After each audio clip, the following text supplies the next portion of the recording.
Hi, Jim Hale again. In the previous video, I had talked about how this experience with the living God started to change the way that I thought and change the way that I felt about myself. It started to change the way that I thought about different things in life. I experienced, because of the presence of God and what Jesus Christ had done for me on the cross and has done for all mankind, I experienced a wonderful forgiveness and a freedom and a cleansing and a hope and a faith and a love that was all new to me, and something that was really a blessing.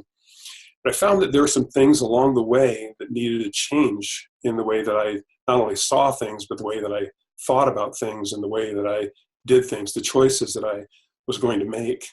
One of the things that the Lord did for me at the very beginning was my wife now, Ronnie, and I were living together at the time. There was tremendous moral confusion, as I had mentioned in the previous video, of that time in the early 1970s. And because of various things around us, we really didn't have much sense that marriage was really important when it came down to actually signing a piece of paper.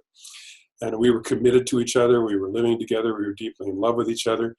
And we just saw the confusion and we were confused. And so we weren't going to be moved into marriage because it was somebody else's idea. We wanted it to be something that we wanted to do and something that was alive and real to us. And so in the process of all these things, while climbing Mount McKinley, that was in the video, the photo in the background, in 1976, I came to a place of just asking Ronnie how she'd like to be my wife. And we were climbing together on two separate rope teams, hauling hang gliders to the summit of Mount McKinley of Denali, where the hang glider pilots were going to fly off in 1976.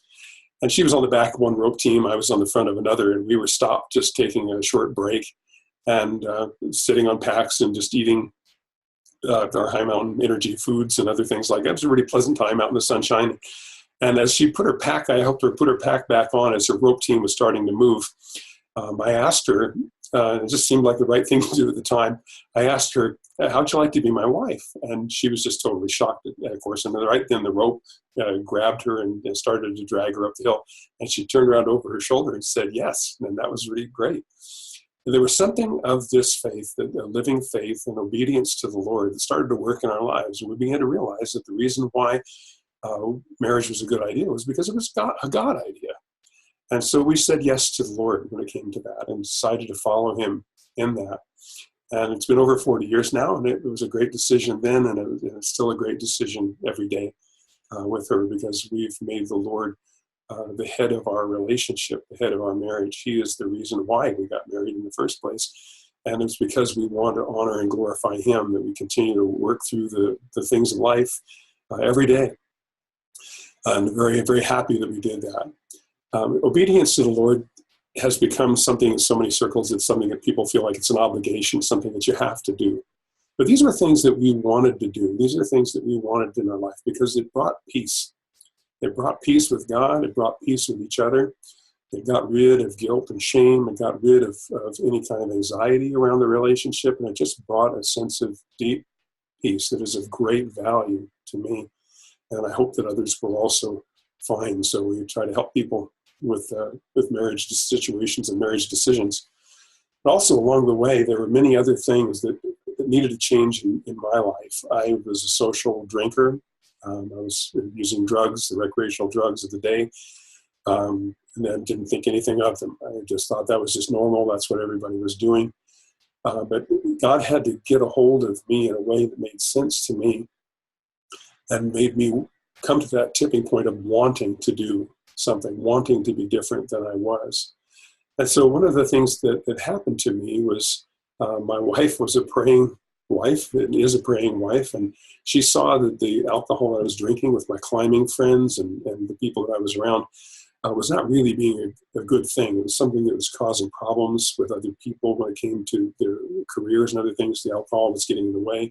That was just part of our culture, and that's what we did when we weren't climbing. We were drinking and doing other things like that.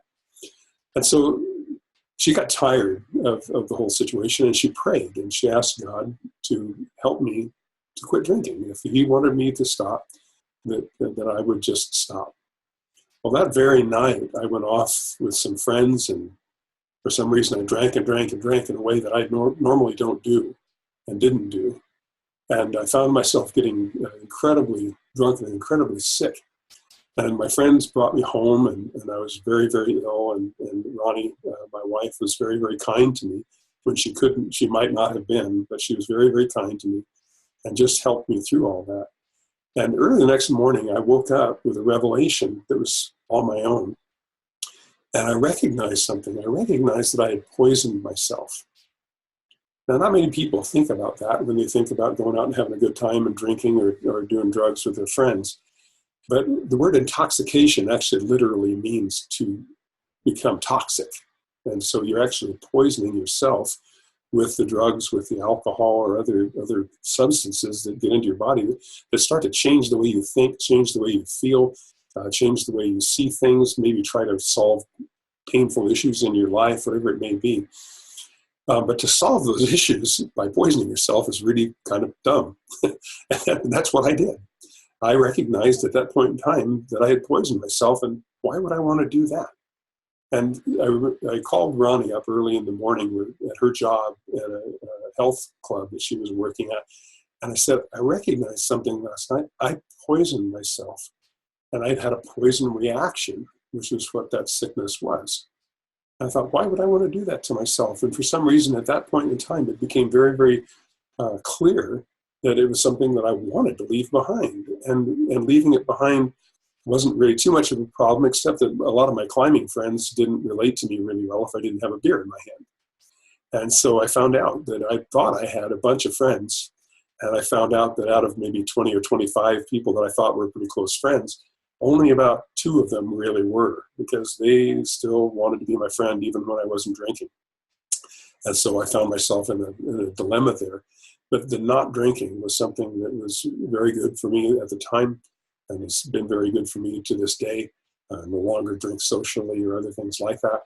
And it's brought, again, that peace, that knowledge inside that you're not poisoning yourself, that you're not doing those things that could be harmful to you and harmful to others. And so for me, that feels like a really good thing. The other thing that was just such a cataclysmic change for me was in the area of marijuana. And right now, a lot of people are thinking that marijuana is no big deal, that it's not a problem. And here in Colorado, it's been legalized, and people are using it and not thinking a whole lot of it. But here's my experience. I saw it in the Bible in Galatians chapter 5, where witchcraft is tied directly to the use of drugs. The Greek word is pharmakeia, and actually means the use of drugs in the sense of changing a person's reality, trying to modify or trying to change things in a way that really only God should do. And so, that's theological, and some people question that. I questioned that. I thought it was just kind of dumb. It wasn't really that big of a thing. And so I just continued to smoke marijuana.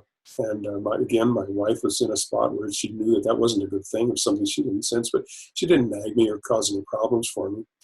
But I came to a spot where I realized finally after a time that I was done with it. It really didn't do much of anything for me anymore, and it was time for me to let go of it.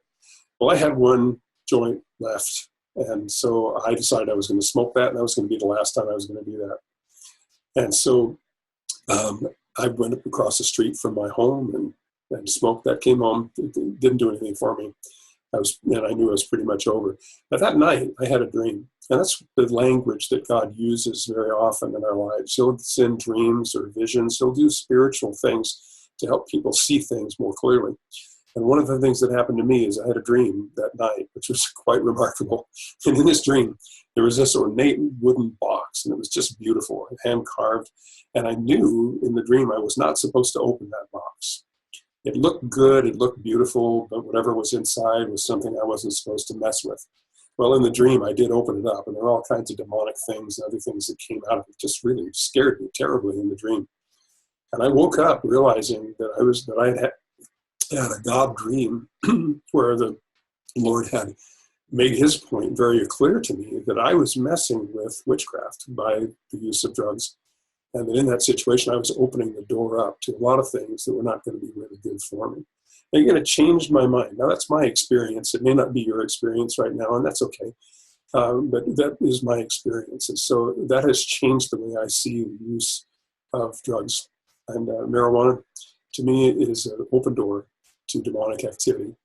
And I know that some people would think that that is just stupid, and I used to be one of those people.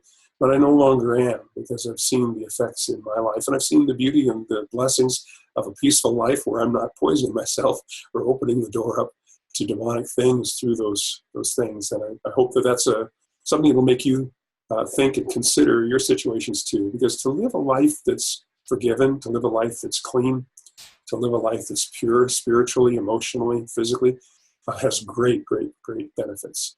It benefits everything. It benefits the way that you think, the clarity of your thoughts, the way that you feel, the way that you relate to other people. When I was using marijuana, there was such a paranoia that came along with it, and sometimes even difficulty in speaking and putting a sentence together properly.